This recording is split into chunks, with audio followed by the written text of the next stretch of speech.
All right, here comes Barbara Crown. Now, we have to change our tone a little bit. This is some news that is always upsetting to any of us who go hunting. Again, this took place in Tanzania, where elephant hunting is not necessarily the first reason you go to Tanzania, and it is a very unfortunate accident in which the PH was killed. Hi, Barbara, how are you? Hi, James. How are you? Okay, you have the more somber look that we need for this story, so tell us a little bit about it.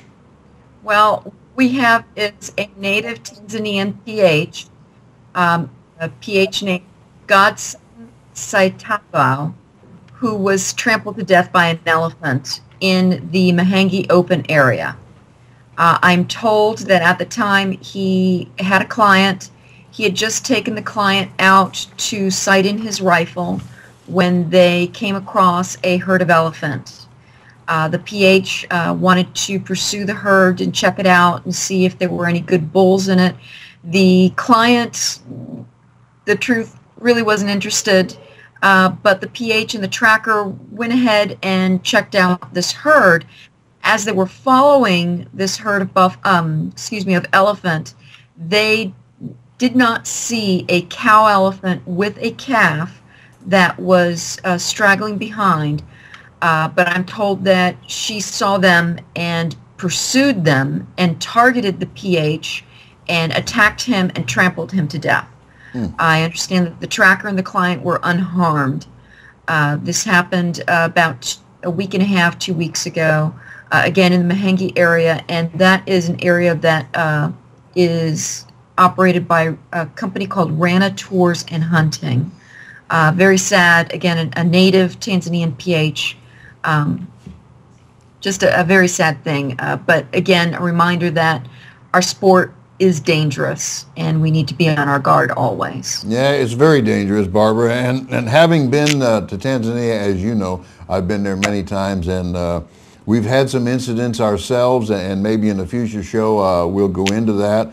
But on a brighter side, before we turn away from this, first let me say our condolences to the family, our condolences to the friends, and certainly it was very traumatic for the client and all the surrounding people that were in that safari. I expect that soon we will be hearing something from the Hunt Report about possible donations. Please keep us informed on that. I am trying to find out about his family and if a memorial fund or anything has been set up to provide for his children. Okay, yeah, very good. Now, again, as I said, moving on to the brighter side of things, is this true that we may have a new Roe Deer as a world record? Yes, it is a possible new world record. It has not been officially scored by the CIC yet. The CIC is Europe's equivalent to our Boone and Crockett organization here in North America. And the CIC has not officially scored this trophy yet. CIC is very careful, very persnickety, just like Boone and Crockett is. They are strictly fair chase, and they want to make sure that all the trophies that they score and accept into their record book have not been manipulated in any way. That said, the photograph of this trophy is just, it's a gagger. It's amazing. It's the photograph you sent me, right? Is that the hunter actually holding it? Now maybe we can just put that picture up for just a second for those of you who may not have seen it during the introduction, and because it's huge. And can you tell us the hunter's name, Barbara? His name is Premo Popovic. And he took this roebuck in the northern part of Serbia. And I did a story a few years ago about hunting in Serbia when it first reopened and international hunters were able to go back there. The country had been readmitted into the UN and so forth, and was on track to basically rebuilding itself. And the northern part of Serbia has many old hunting reserves that used to be restricted only to the political elite. This is where the dictator of Serbia had his own hunting reserves. And I'm told it's a mixture of woodlands and agricultural areas. And the roebuck grow very big and are prolific in that area. If this buck is any indication as to the trophy quality that's available in northern Serbia, well, roebuck hunting in Serbia is where you want to go for roebuck. Let me ask you, looking at that picture, Barbara, do you think that's a non-typical? I'm not sure how the CIC would consider that. When they score trophies, they score them based on weight and mass. So, and I have to apologize, I don't know enough about the CIC measuring system. Yeah, and I don't either. No, and I don't either. But on a quick look at that, I thought it might be non-typical, but we need to do a little more research in there. It's certainly not like any roebuck antler trophy I've ever seen. That's probably what threw us off. It's not what we normally see. So I looked at it and I went, whoa. But anyway, now I understand there's a problem with Marco Polo sheep. What's going on with that? I mean, that is such a magnificent animal and very expensive to go and obtain. And I understand there's some problems here. Well, it appears that a number, about a dozen or so, Marco Polo trophies from Tajikistan have been put on hold, let's say, by U.S. Fish and Wildlife as they were being entered into the country. Apparently, there is some kind of documentation problem, and it seems just a clerical error on the part of the authorities in Tajikistan. Apparently, they put the wrong dates on the hunting licenses that went with these trophies. The hunting season is, I am told, it opens in June and runs through December.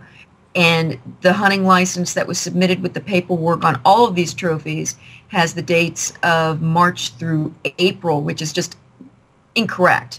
For this reason, U.S. Fish and Wildlife has put a hold on these trophies. What is going to happen is still up in the air. I am told that inspectors in the Chicago Port of Entries are moving forward with official seizure of these trophies. Inspectors in New York are not being so aggressive. They're trying to apparently work this out.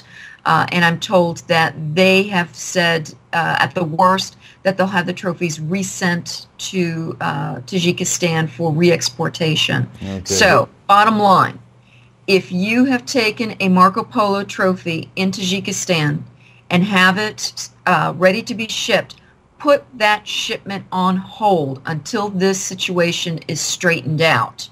And make sure, talk to your operator and make sure that the hunting license that is attached with the paperwork has the correct dates on it. It's going to be a lot cheaper to just put it on hold and to get a new import permit issued to you from U.S. Fish and Wildlife, which is, I believe, about $100. That's going to be a lot cheaper and a lot less hassle than having the trophy stopped here and possibly seized. And if it's seized, your appeals opportunity is very limited. It has to be done within a certain time frame. It has to be done in a certain way, or you will lose your trophy. That's pretty alarming information, quite frankly. Yes. When you say losing your trophy, everybody who was sitting back in their seat when you were talking just moved forward. And they should. Yeah. I'm going to put a picture of that Marco Polo up there one more time because this is a magnificent animal. Is this the hunter who's involved here? No, actually this is a photograph that you'll find in the trophy gallery section of our website, on the Hunting Report website. This particular animal was taken several years ago. There's a number of them in the trophy gallery section. This one is just a magnificent one. It's 68 inches long. Absolutely. That's huge. That's huge. That's all we're talking about today is huge, right? Barbara, thank you very much. We'll see you again next week. We'll do a little follow-up maybe on that tragic accident in Tanzania. We'll try to get some more information for everybody. Well, if anybody knows, the Hunt Report knows. See you again next week. Thanks. Bye. Bye-bye.